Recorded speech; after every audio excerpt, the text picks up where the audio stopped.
In the foothills of the Sierra Nevada mountains, about a 2.5-hour drive north from San Francisco, are 7 pioneer Jewish cemeteries dating back to the legendary California Gold Rush of 1849.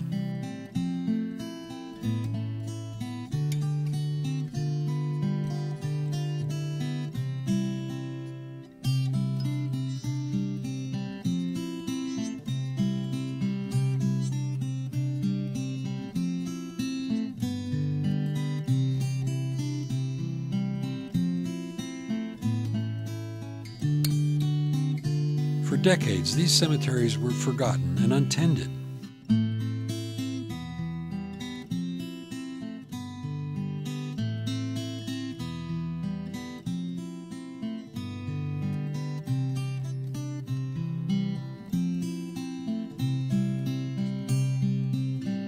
In 1962, the Commission for the Preservation of Pioneer Jewish Cemeteries and Landmarks in the West was established as a trust of the Judah L. Magnus Memorial Museum in Berkeley, California. The Commission, now an independent nonprofit organization, maintains and restores these important historical sites and ensures that the individual and community stories of the pioneer Jews buried here are shared with the public. Students and their families now have the opportunity to connect with their past in this way, helping them to feel proud of their Jewish heritage and understand and appreciate the legacy these pioneers left for us. Every year, a group of 5th graders and their families from Temple Isaiah's religious school in Lafayette, California, visit the Pioneer Jewish Cemetery in Sonora, rain or shine. They spend a month preparing for the trip.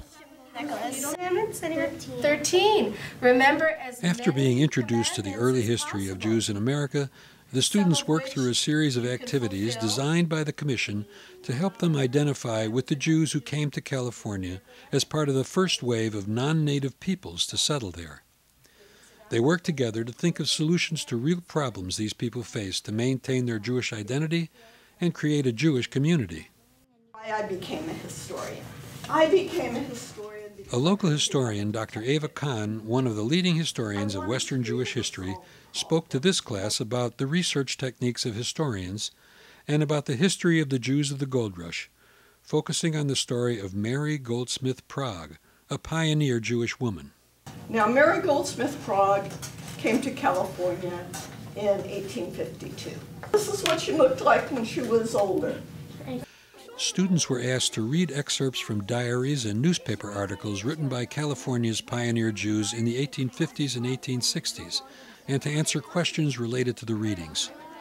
Through this process, they learned about the Jewish life these people left behind in Europe, about the roots and the difficulties of the journeys to California, what they had to do to maintain their Jewish identity and rituals in the Gold Rush communities, and finally about what local non-Jews thought about their Jewish neighbors. What you're going to get is you're going to get the questions. For the final pre-trip activity, each was given an archive of a Jewish pioneer man or woman buried in one of the 7 pioneer cemeteries. The archive contained specific biographical data, along with general information they had learned from the previous group activities. When photographs or other documents were available, they were included as well. Each student was then asked to assume the identity of a pioneer and write a letter home or a diary entry, in this way sharing what they had learned over the previous few weeks about the life of Jews in pioneer Gold Rush communities. During the trip to the Sonora Cemetery, students and their parents watched a documentary called Birth of a Community, Jews in the Gold Rush, providing the parents with some of the information the students had already learned in class. Each family was given a packet of information filled with more readings relating to Sonora and its Jewish community, as well as Gold Rush era songs and activity worksheets. In the first story, you don't hear much about people dying. No. The second story, it sounds like half the people died. Yeah. Is tapped on hand in case the charity is... Following a tour of pioneer Jewish homes and businesses in Columbia State Historic Park, at the Sonora Cemetery, students stood by the gravesite of their assigned pioneer and read the letters they had written in class. Dear Mom, it's been 39 long years since I had to escape from Germany so that I wouldn't get drafted. I wish I could tell you that we are following our Jewish laws completely, but it is hard to learn a living here from our small store. My hopes and dreams for the future are to help build a synagogue and a Hebrew school for our community. December 26, 1852. Dear Uncle Samuel, it has been 2 years since I boarded that ship in Bremen, Germany, with my father, mother, and brother, and sailed to America. In years past, a popular activity during school field trips to historical cemeteries was to do gravestone rubbings. It became apparent a few years ago that the stones were too fragile to have rubbings made of them.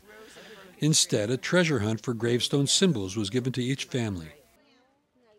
Students worked together with their parents to find symbols such as lambs and doves representing children's graves, broken tree limbs or wilted flowers representing someone who died in their prime, and fraternal organization symbols showing who was a Mason or a member of the Odd Fellows, fraternal organizations to which many pioneer Jewish men belonged.